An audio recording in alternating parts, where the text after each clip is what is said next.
Cloud kitchen కోసం నేను ఇంట్లో చికెన్ కబాబ్ ఎలా తయారు చేస్తానో ఇప్పుడు చెప్తాను చూడండి. టూకీగా చెప్తాను. చూసుకోండి.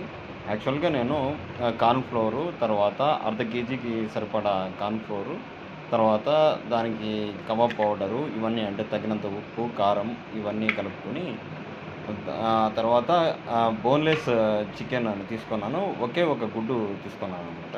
తీసుకొని అంతా మ్యారినేట్ చేసి ఒక 1 అవర్ అలానే పెట్టేయాలి. ఒక 1 అవర్ 1 అవర్ కాదు, 2 అవర్స్ పైన పెట్టండి. ఓకే.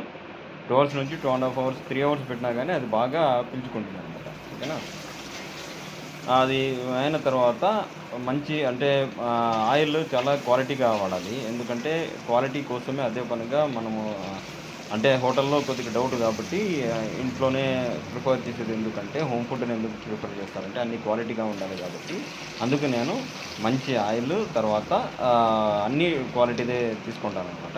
అది తీసుకున్న తర్వాత టోటల్‌గా ఆ ఆయిల్‌లోకి ఈ ముక్కలు అంటే 2 గంటలు, 3 గంటలు మ్యారినేట్ అయిన ముక్కల్ని ఏంచి దోరగా అంటే ఇది గోల్డెన్ కలర్ వచ్చేంతలా బాగా వేయించాలనమాట. అది చూడండి నేను వేస్తున్నాను.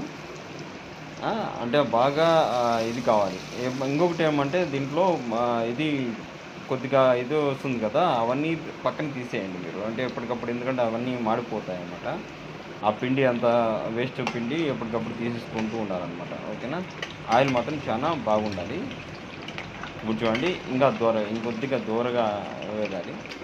దోరగా వేగినాక తీసి అది ఇచ్చేస్తే అంటే మనకప్పుడే తెలిసిపోతుందనమాట. అదిగోండి. లైటింగ్ లేదు కాబట్టి మీకు కొద్దిగా ఇది కనబడలేదు.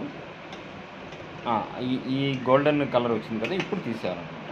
ఇప్పుడు తీసిన తర్వాత మనము దాని పైన కరివేపాకు, తర్వాత పచ్చిమిరపకాయలు వేసి దాంట్లోనే కొద్దిగా వేయించండి. వేయించిన తర్వాత తీసేయండి. ఓకేనా. ఇప్పుడు నేను అది వేయలేదనమాట.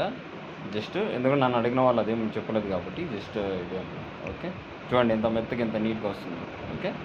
ఇలా ఇలా వచ్చిన తర్వాత తింటే చాలా బాగుంటుంది. ఇది నేను చేసినానని కాదు కానీ చాలా బాగొచ్చింది.